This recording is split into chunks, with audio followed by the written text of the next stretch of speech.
So as of lately, I've been in kind of a reading slump. I honestly thought I was gonna be able to get to episode 2 of my TBR reading series a lot faster, but that hasn't been possible. Some of the things that I've been trying to do to get reading to be a little bit more exciting, I guess, is honestly just be honest with myself with the books that I want to read.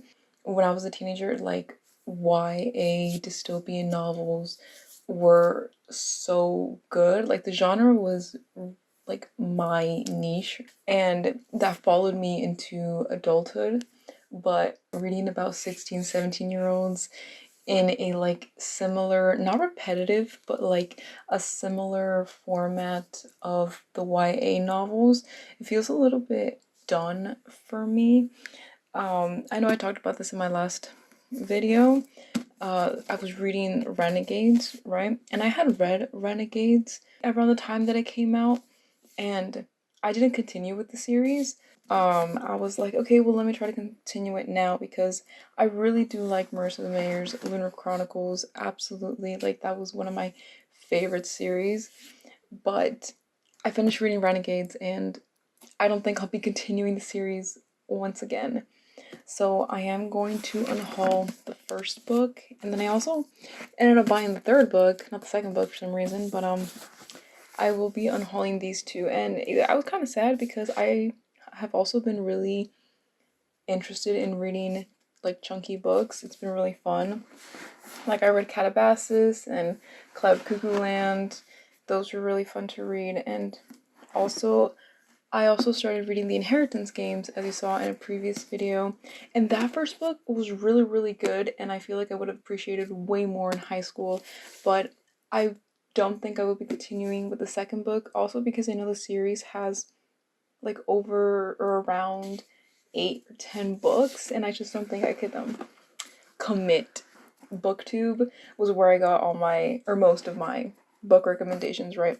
And one of the books was like, Six of Crows, and I never read Six of Crows, but I did buy the book Six of Crows because I found it in Dollar Tree, and I'm like, well, okay, like it's a Dollar Tree, like it's $1, but I don't think I'll get around to reading it because I did buy it last year, and I just, if I didn't read it in 2018, I don't know, like it's 8 years later, will I really read it? I did read the first like 3 books in the Shadow and Bone trilogy. I read those. You don't have to read those before reading the Six of Crows duology, but it's kind of like a little bit good context of the world. Shadow and Bone trilogy didn't really hook me into Six of Crows, but then I did want to read Six of Crows when the Shadow and Bone Netflix series came out, which the series got canceled, which I was really upset because you literally just had one more season to go. Why are you canceling? But anyways, I'm not gonna read these 4 books that I mentioned, so I will be unhauling these books. And what it does for my TBR is that it kind of releases me from a little bit of like dread of reading because I know I kind of don't want to read them, so why am I going to push myself to read them? And they're all really thick books, so it would take a while, and I would rather just save that energy for books that I feel like I am more inclined to like. So those books were from my physical TBR list that I have here. I then moved on to my online TBR list. So I just kind of went through that list and I just deleted some of the books that I really don't remember why I put them there in the first place.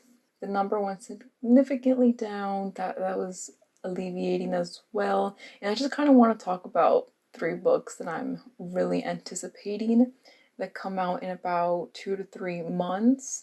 This first one comes out in July 28th to be exact. It's called Rootbound. It is a Tangled novel, and I'm really excited for this because it is about Rapunzel and Eugene, and Tangled is one of my, if not the favorite Disney princess movie. I honestly don't want to read too much about the summary and just go straight into it.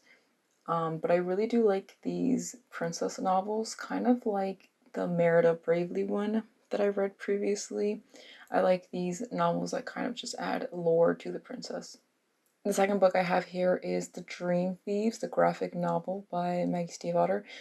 The Dream Thieves in the Raven Cycle is my favorite book in the Raven cycle. So I'm really excited that it's getting a beautiful graphic novel adaptation, which we got the first book, The Raven Boys, adapted last year.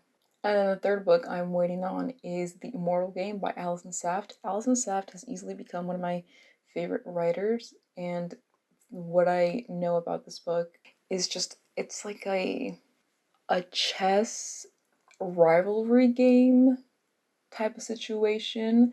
And you know what? I'm also not gonna read too much about the summary and just go straight into it. Also, lately I feel like I've been falling off a little bit off of my comic game. A comic book that came out recently was Absolute Batman number 20, and it was really exciting, I think, because the Robins got included into the Absolute universe, and I did end up getting the Jason Todd variant because Jason Todd is my favorite Robin, and I had to get this variant. I think he looks so cool. I'm just going to go ahead and point out that I literally talked about how I was done reading YA novels, and then I proceed to list 3 YA novels that I'm excited for their release. And then also the next book I'm reading is a YA novel. Having said that, after work today, I did go to the library and I picked up The Sun and the Star Maker by Rachel Griffin. The main reason I checked this one out was because I had seen it in Barnes& and Nobles and I thought the cover was absolutely amazing. I also love anything celestial related, so I hope the story is really good as well.